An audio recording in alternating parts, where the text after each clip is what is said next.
When Turnaround got its start in the late 70s, it was this burgeoning moment for the domestic violence movement. Previous moments in time, we were thinking that this is a family matter. That's how it was addressed. That's how law enforcement addressed it. It's something that should have just been worked out between the two people. When these incredible advocates, pioneers came in and were establishing that this actually was trauma, it was based on power and control, we started to see these domestic violence centers pop up across the country, and Turnaround was one of the very first.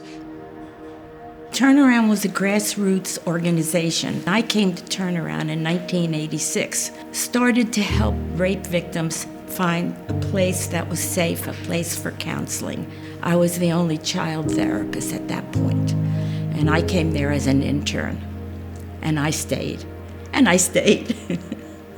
They wanted an art therapist, but they had no room for me.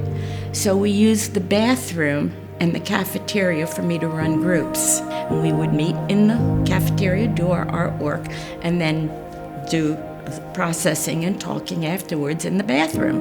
You had to be flexible.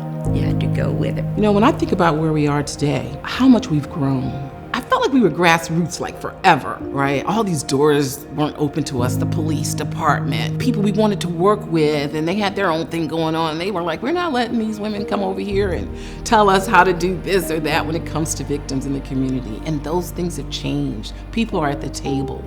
It can't just be on the back of a few people.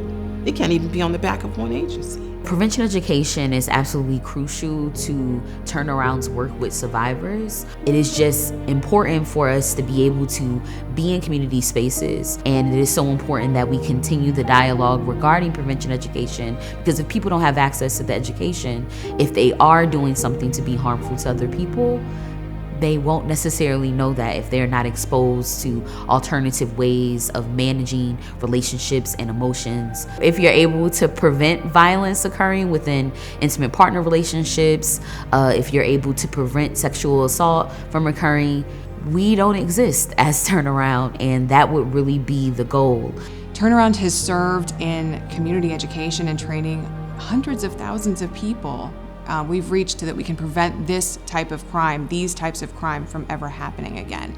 Every survivor sitting across from us is more than just that one story, that there were ripples of generational trauma that had been experienced, and that the only way that Turnaround was going to truly make a difference was to step into those spaces, to rebuild our community, and to address community-based violence, because we can prevent intimate partner violence, sexual violence, and human trafficking. Turnaround is a part of my foundation. I do believe that the reason I have been so successful as a survivor, leader, and advocate is because Turnaround helped support me in the early parts of my journey. They trained and taught me what I should say, do, how I could feel.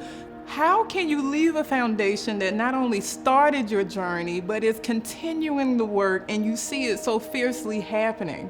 I stayed at Turnaround for 25 years because I was committed to the mission. I was committed to helping these kids heal. I was committed to helping these kids find a safe place where somebody would believe them. So it's been a wonderful, I've been here now 28 years, and it's been the best time. I look forward to what's to come. I'm like, to the stars. That's where we're going.